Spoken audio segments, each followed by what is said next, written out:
बिस्मिल्लाहिर्रहमानिर्रहीम अस्सलाम वालेकुम व्यूअर्स, मैं हूं समीउल्लाह। आप देख रहे हैं समीउल्लाह फूड सीक्रेट।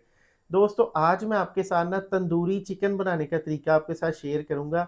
जैसा कि अक्सर अगर आप पाकिस्तान में रहते हैं, आपका नथिया गली में या अयूबिया में कभी जाना हो, मैं 2016 में वहाँ पे गया था और मैंने वहाँ पे ना तंदूरी चूज़ा खाया था और उसको मैंने बार बार वहाँ से ना 2-3 दिन मैं वहाँ पे रहा हूँ। 3 दिन मैंने वो लगातार वही चिकन खाया था और मुझे इतना ज़्यादा पसंद आया था ना, तो तब मेरा यूट्यूब का चैनल भी नहीं था।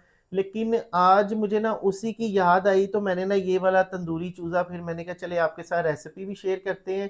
और ये इतना मज़ेदार और यूनिक बनता है ना, वहाँ पे ना इसको क्या किया जाता है कि वहाँ पे उनके पास तंदूर होता है और तंदूर के ऊपर जाली रख के इसको कलर-शलर दिया जाता है, पहले चूज़े को गला लिया जाता है। तो हम इसको अपने घर के किचन में बनाएँगे क्योंकि हमारे पास तंदूर तो होता नहीं है, और मैं आपको ऐसा तरीका बताऊँगा कि किचन के अंदर ही आप इस तंदूरी चूज़े का मज़ा ले सकते हैं, तंदूर का टच दे सकते हैं और बहुत ही ये बेहतरीन और मज़ेदार बनने वाला सिंपल मसालों के साथ बहुत ही चटखारेदार और मज़ेदार रेसिपी है। तो चलें इसको बनाना स्टार्ट करते हैं। चैनल पे नए हैं, चैनल को सब्सक्राइब कर लें, बेल आइकन को प्रेस कर लें। इस तंदूरी चिकन को बनाने के लिए ना सबसे पहले हमारे पास एक चिकन है। अगर इसकी वेट की बात की जाए ना, तो इसका वेट, इसके अंदर जो गर्दन, कलेजी और इसका पोटा होता है ना, वो निकाल के ना इसका वेट है 1 किलो। तो अभी सबसे पहले इसको हम कट्स लगाएंगे। ये देखिए, इस तरह से ना 3 गहरे कट लगाने इस साइड पे और 3 कट्स ही हम लगाएंगे इस साइड पे। तो ये देखिए, गहरे से मैंने कट लगा दिए हैं और इसी तरह से ना हम इसकी लेग पीसीस पे, ये देखिए इस तरह से लेग पे, थाई पे, सारी जगहों पे ना अच्छी तरह हम कट्स लगा देंगे। इससे ये होगा कि जब हम इसको तंदूर में या ओवन में या किसी भी चीज़ में बनाएंगे ना, या इसको हम घर के चूल्हे पे भी बनाते हैं, तो इसके अंदर जो मसाला होगा ना वो बिल्कुल अच्छे से पक जाएगा और टेस्ट पूरा अंदर तक आएगा। तो यहाँ पे देखिए, कट्स वगैरह इसके लगाने के बाद ना अभी हमने इसकी मैरिनेशन तैयार करनी है। यहाँ पे 1 टीस्पून नमक और यहाँ पे 2 टेबलस्पून इसके अंदर ना कुटी लाल मिर्च शामिल करेंगे, 1 चुटकी अजवाइन शामिल करेंगे।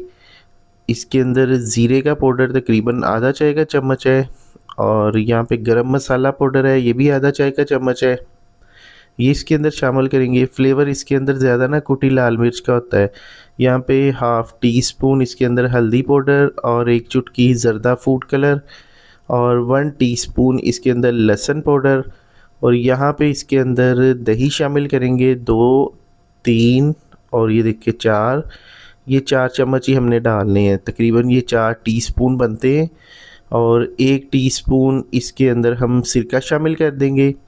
1 टीस्पून इसके अंदर हम रेड चिली सॉस शामिल करेंगे। अच्छा, इस मसाले को ना अभी हमने अच्छी तरह से मिक्स कर देना है। तो इसके अंदर ना ये देखिए इस तरह का इसका टेक्सचर होना चाहिए, ये देखिए इस तरह इसकी जो कंसिस्टेंसी है।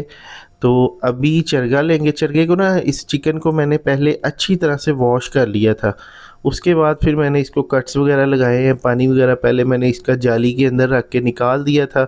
इससे ये होता है कि पानी अगर ज़्यादा हो ना इसके अंदर, तो ये हमारा जो मसाला ना बिल्कुल रनी हो जाता है, ऊपर से उतर जाता है।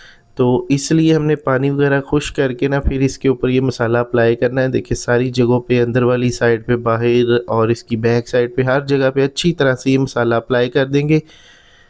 ये देखिए इस तरह से। और इसकी जो लेग्स है ना, इसको मैंने ना धागे के साथ बांध दिया, ये देखिए यहाँ से, ताकि इसकी शेप ख़राब ना हो जब हम इसको उठाएंगे स्टीम के बाद। अभी इसको ना पहले स्टीम करेंगे, प्रेशर कुकर के अंदर डायरेक्ट रख देंगे इसको। और यहाँ पे ना हमने तकरीबन कोई थोड़ा सा पानी लेना है, ये आधे गिलास से भी कम है पानी, ये देखिए इतना सा। ये यहाँ पे डालेंगे, इस चिकन की ना साइडों पे डालेंगे, ठीक है। तो अभी हमने इसको ना सिंपली इस प्रेशर कुकर को बंद कर देना है और इसको ना एक इसकी सीटी आने के बाद ना तकरीबन 12 से 13 मिनट के लिए स्टीम करेंगे, ठीक है। और जब इसके अंदर स्टीम भर जाए ना, तो फ्लेम को बिल्कुल लो कर देना है और 12 से 13 मिनट के लिए ना हमने इसको पका लेना है। तो यहाँ पे देखिए तकरीबन मुझे इतना ही टाइम हुआ है, 12 से 13 मिनट हुए हैं, मैंने इसको खोल दिया है। और अभी इसके अंदर देखिए चिकन ने अपना भी पानी छोड़ा है और जो हमने पानी डाला था वो भी। तो इसका पानी हम ना नीचे से फ्लेम ऑन करके ना खुश्क कर लेंगे, और ये देखिए ये ना इसका जो सूप है ना ये इसके ऊपर डाल देंगे, ये देखिए इस तरह से, क्योंकि इसके अंदर सारा फ्लेवर है। तो इसको खुश्क कर लिया, खुश्क करने के बाद जनाब अभी इसको निकाल लेते हैं। तो निकालने के बाद ना एक जाली लेंगे, ये मेरे पास बारबेक्यू वाली ग्रिल वाली जाली है, इसके ऊपर हम ये चरखा रख के ना तो सारी साइडों से इसको ना अच्छी तरह से सेक लेंगे। इसके ऊपर साथ साथ ऑयलिंग भी करेंगे। अगर आपके पास ओवन है तो ओवन में भी आप कलर दे सकते हैं। इसी तरह से सारे चरखे को ना हम सारी साइडों से कलर दे लेंगे। तो यहाँ पे देखिए अल्हम्दुलिल्लाह से बेहतरीन किस्म का हमारा होममेड तंदूरी चिकन घर पे तैयार हो चुका है। ये देखिए माशाल्लाह से इसकी फ़ाइनल लुक कितनी ज़बरदस्त है। साथ में तीखी वाली ग्रीन चटनी मैंने रखी है, साथ में इसके दही का रायता है। तो ये देखिए माशाल्लाह से इस चटनी की रेसिपी भी मैंने शेयर की हुई है, आप देख सकते हैं। ग्रीन चटनी ग्रीन मिर्च वाली, और यहाँ पे थोड़ा सा नींबू का रस डाला है। और ये देखिए इसका जो हड्डी है ना वो जोड़ से अलग हो रही है, इतना ज़्यादा रुई की तरह गला हुआ है और इतना ज़्यादा सॉफ्ट, और ऊपर से फुल बारबेक्यू वाला तंदूरी टच। तो ये चिकन आप इसको ज़रूर ट्राई कीजिएगा। यकीन करें मुझे बहुत ज़्यादा इसका शौक़ था, क्रेज़ था, लेकिन मैं ना काफ़ी रेसिपीज़ बना चुका हूँ तो इसके बारे में मुझे याद ही नहीं था। एकदम से मुझे याद आया, मैंने कहा नहीं मैं इसको भी बनाऊँगा, अपनी ऑडियंस के साथ भी शेयर करूँगा। तो ये थी आज की वीडियो दोस्तों। वीडियो को फ्रेंड एंड फैमिली के साथ शेयर कर दें। अपना बहुत सा ख्याल रखिएगा। शुक्रिया, अल्लाह हाफ़िज़।